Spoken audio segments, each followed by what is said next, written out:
One such farm is the Pendland Christmas Tree Farm in York, South Carolina, on the North Carolina border near Charlotte. Like 98% of the farms in America, the Pendland Christmas Tree Farm is family-owned and operated. And one of my forestry professors was talking about growing Christmas trees. And I said, well, that would be a good opportunity to keep the outdoor activity of growing trees, even though that I finished up in math and was going and worked in the textile industry. It was always a second profession. It supported our family as far as kids' education and also for land purchases, because we were renting land at the very beginning.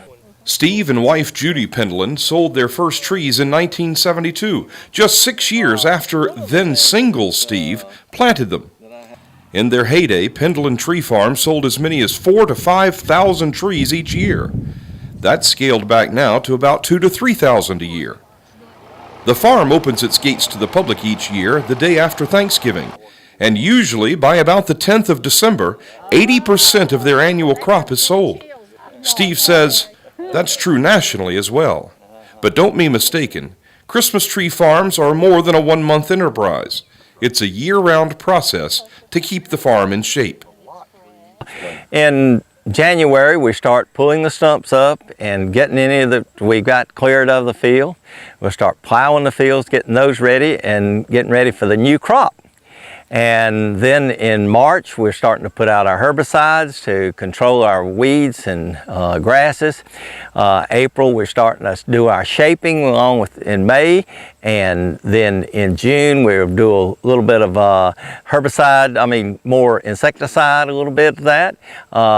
Then in August, we start back our shaping again to get the trees ready, along with keeping our fields mowed and the herbicide on it. As soon as that gets through, we're all going in and just trying to get the fields ready to open up for the year. Okay. Mike Mccarthy is another South Carolina Christmas tree grower. His Hollow Creek Tree Farm is in the central part of the state in Gilbert, South Carolina. We caught up with him last summer as he worked to prune and shape the trees he sold this year. Mccarthy and the Pendlands do more than just sell Christmas trees this time of year. A visit to their farms provides a family experience, enabling families to build traditions. And you know when you go out and cut it down yourself, you're getting the freshest of the fresh. Right. But the main thing, I think, is the tradition and the experience. When you take your family out and you go on the hunt for the perfect Christmas tree and the family tree, and you can't beat that experience. We've got a lot of second and actually third generations has been coming to the farm. We offer free hay rides going around the field. All on the weekends, we actually have what we call a mulch mountain that's made of our chips from trees that the kids can play in on it. We also have an open fire pit where the customer can sit around to the fire and enjoy the warmth of the fire. And roasted marshmallows. And roasting marshmallows with that, where they can roast them on a wooden dial that we supply for them. Mccarthy and Pendland are each active in the South Carolina Christmas Tree Growers Association. Pendland is a former Grower of the Year and has won blue ribbons for his trees at the state fair. Each says the farm trade organization goes a long way towards helping maintain quality in the industry and to help out young, aspiring tree farmers. You got summer help that we can, employment that we provide. Our farm will hire 15 kids just, during these 2 or 3 weeks of selling time just to make sure the customer's taken care of. The Christmas Tree Association, which was started in 1964, in a group of fellows from Columbia, gave some support of how to grow a quality tree. Our direction right now is to keep our members informed of legislation problems that happen with things on the horizon. Also developing new species that they can have, and then the networking that we get between each of our growers with it.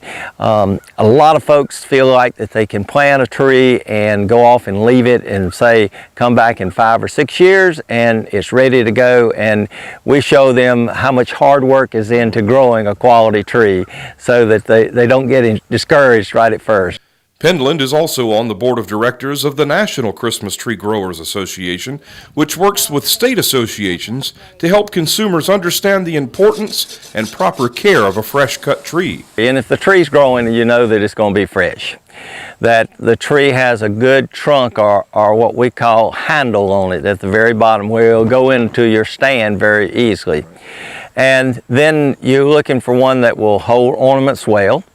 And so that the main thing is that once the customer cuts that tree, they need to take it home and maybe cut about a ½ inch to an inch off the trunk, keep the sap from sealing up.